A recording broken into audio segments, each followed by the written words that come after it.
Lejte, jaz lahko trdim, in kar je na podlagi recimo zdajšnje kolektivne pogodbe, ki smo jo mi nekako podpisali, glede na to, da so bile dane garancije, da bo z spremembami aktov o sistemizaciji pač zagarantirano pač primerljivo plačilo kot v ostalem javnem sektorju, ampak zdaj v sedanjem trenutku recimo nekdo z visoko strokovno izobrazbo, ki je zaposlen na nekje na upravni enoti ali pa v neki javni ustanovi, dobi enako plačo kot naš delavec z visoko univerzitetno izobrazbo in dela v zaporu, izključno zapornik. Recimo že tu je recimo ta razkorak.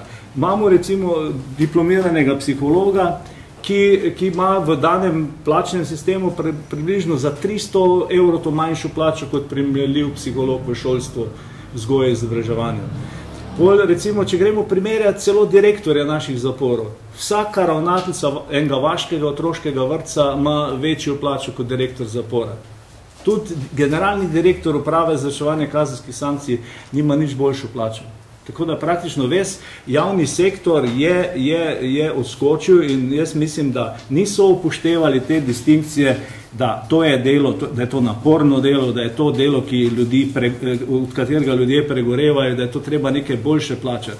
In tudi pri vsem tem odločanju se je ignoriralo upoštevanje evropskih zaporskih pravil in minimalnih pravil Organizacije Združenih narodov v ravnanju s prestopniki, kjer točno piše, da morajo biti plače boljše kot v ostalem javnem sektorju, ne smejo biti arbitrarno vezane na ostali javni sektor in kot take boljše, da zadržijo ta najboljše ljudi. Pri nas, ko dobimo enega psihologa, počaka toliko, da naredi pripravništvo strokovni izpit in išče izzive druge, ker v sistemu on niti nekega strokovnega izziva ne more iskati, če je zadolžen za 250 obsojencev, niti ne more pač neko motivacijo za delo imeti. Vse vam lahko kolega iz Doba, ki je psiholog v največjem zaporu, lahko še bolj kolorito o tej zadevi pove.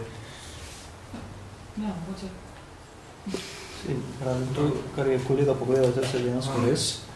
In bi bilo zelo na mestu, da se poskrbi za strokovne delavce, za univerzitetno izobrazbo, da so dejansko po tej plati stimulirani, tako glede plačila in da prav gotovo se tudi pozna recimo pri dopustu in pri izobraževanju, da če se primerjamo z podobnimi profili, da smo v slabšem oziroma podrejenem položaju.